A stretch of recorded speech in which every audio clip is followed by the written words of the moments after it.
What if armor in Star Citizen became the ultimate game changer?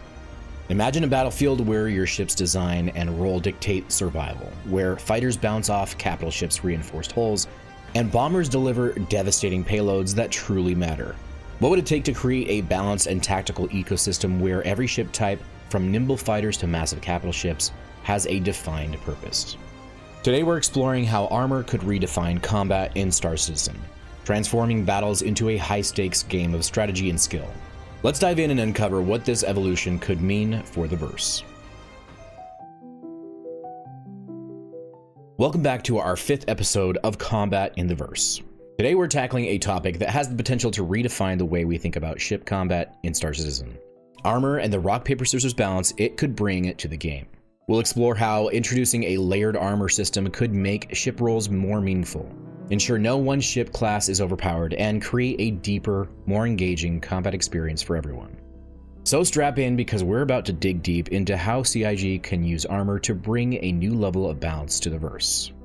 Before we dive into the future of possibilities, let's quickly recap the current state of ship combat and armor in Star Citizen.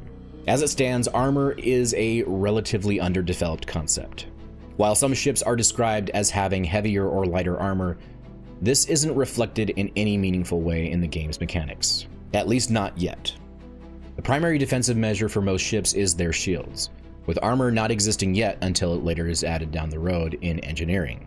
This has led to a somewhat flat combat experience, where smaller ships like fighters can whittle down the shields of larger ships, and with enough time and persistence, take them down.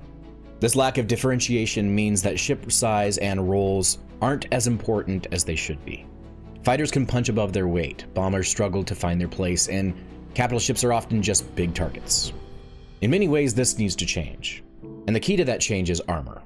To create a truly dynamic and balanced combat system, we need to establish a clear rock, paper, scissors relationship between different ship classes. This would ensure that every ship has a role to play and that no single class can dominate the battlefield without support. Here are some of my ideas of how it could work. Fighters would be effective against other fighters, bombers, and medium ships. Their agility and speed would allow them to outmaneuver and outgun these classes, making them deadly in dogfights and effective at harassing medium ships. However, they would struggle against larger ships and be almost useless against capital ships. Bombers, on the other hand, would be the bane of large and capital ships, equipped with heavy ordnance that would be able to punch through their thick armor and deal devastating damage to large targets. While they could hold their own against medium ships, they would be highly vulnerable to fighters and anti-capital fighters due to their slower speed and larger profiles. Medium ships like the Constellation series would be versatile, capable of engaging fighters, bombers, and other medium ships effectively. They could even challenge large ships to a point, though they would struggle to deliver the kind of focused firepower needed to take them down. Against capital ships, they would be little more than a nuisance unless supported by bombers or other heavy hitters.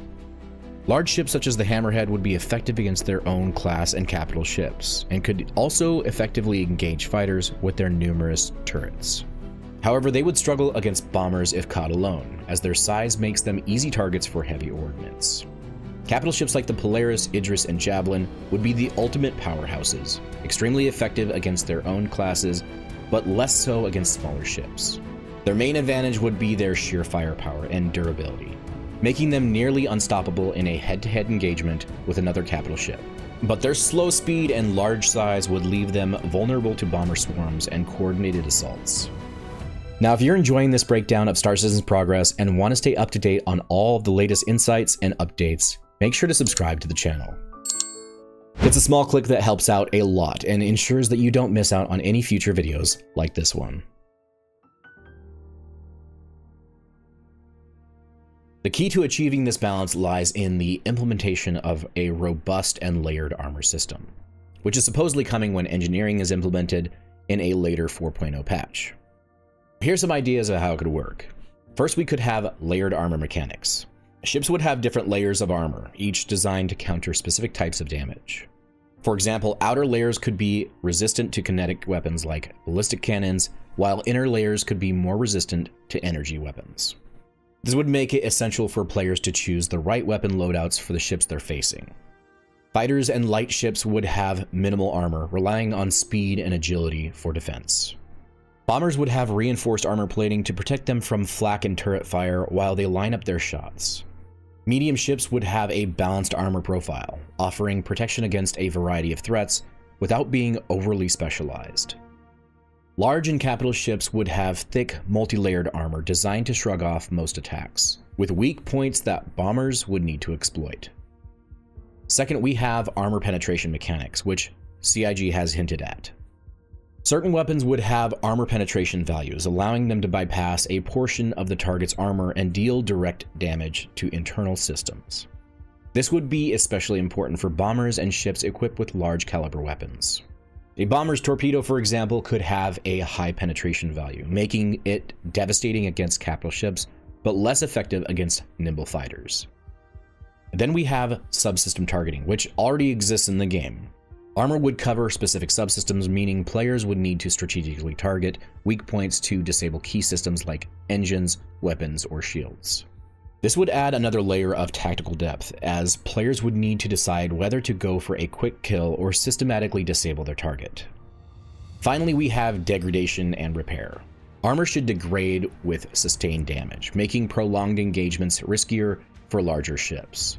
Ships equipped with repair drones or advanced repair facilities would have an advantage in longer battles, as they could patch up their critical damage and maintain combat effectiveness. To illustrate how this armor system could play out in game, let's walk through a few scenarios. Imagine an Idris is patrolling the outskirts of a planetary system when it comes under attack by a coordinated force of bombers and fighters. The fighters acting as escorts engage the Idris's defensive turrets, drawing fire away from the bombers as they move into position. The bombers equipped with high penetration torpedoes focus their fire on the Idris's engines and main weapon systems. Despite the Idris's thick armor, the bomber's focused attack begins to wear down its defenses.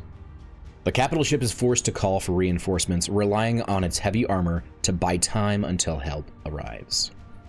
In another scenario, a squadron of Gladius fighters encounters a constellation Andromeda while patrolling an asteroid belt. The fighters, using their superior speed and agility, begin strafing runs against the constellation, targeting its turrets and engines. The Andromeda's armor shrugs off the initial attacks, and its turrets manage to score hits on one of the Gladius fighters. Realizing they won't be able to take down the constellation with brute force, the fighters switch tactics, focusing on disabling its maneuvering thrusters. With its mobility compromised, the constellation is forced to retreat, unable to effectively engage the faster, more agile fighters. Finally, a hammerhead patrols a shipping lane, its numerous turrets scanning the skies for threats.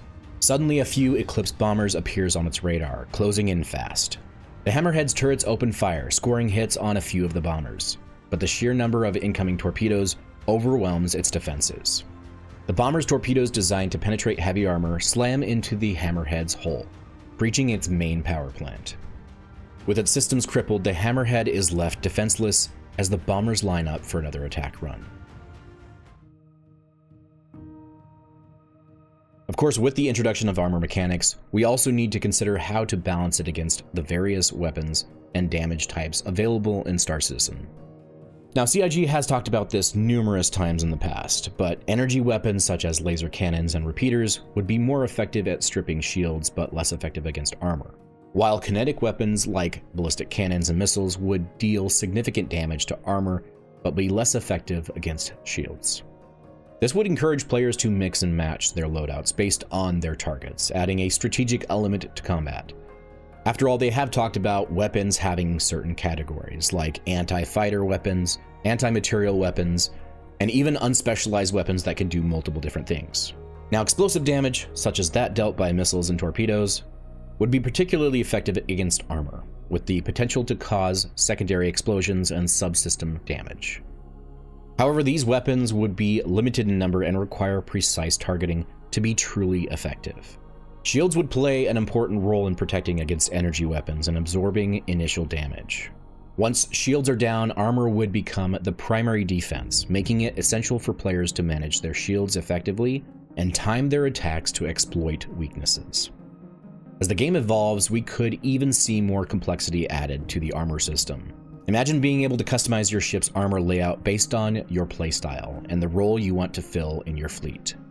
For example, reinforced armor plating would sacrifice speed and agility for extra protection, ideal for ships operating in high-threat environments or serving as frontline brawlers. Lightweight composite armor could increase your ship's speed and agility at the cost of reduced protection, perfect for hit-and-run tactics or escort missions.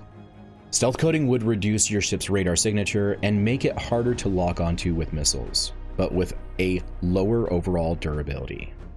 These customizations would allow players to further specialize their ships, making each one unique and tailored to their preferred playstyle. A robust and layered armor system could be the key to achieving a balanced and engaging combat experience in Star Citizen. By clearly defining the roles and strengths of each ship class, and creating meaningful interactions between them, we can ensure that every ship has its place on the battlefield. Fighters will dominate dogfights. Bombers will terrorize larger ships. Capital ships will be the titans they were always meant to be. This is the vision for Star Citizen's future, a vision where strategy, coordination, and skill matter more than ever. I hope CIG takes ideas like these to heart and continues to evolve the combat system in a way that respects the depth and complexity of the game we all love. As always, I'd love to hear your thoughts on this topic. What do you think about the potential for a rock, paper, scissors balance in Star Citizen? Do you have ideas for how armor and ship roles could be further refined? Let's discuss it in the comments below. Now, if you enjoyed this deep dive into the mechanics of Star Citizen, consider joining the channel as a member to support more content like this. Your support makes it possible for me to continue exploring the verse and bring you the latest news and insights.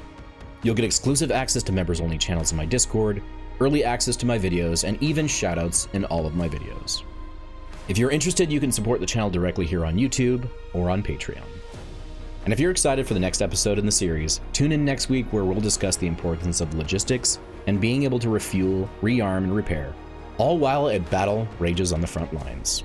As always, thanks for watching. Fly safe, pilots, and I'll see you in the verse. Havoc out.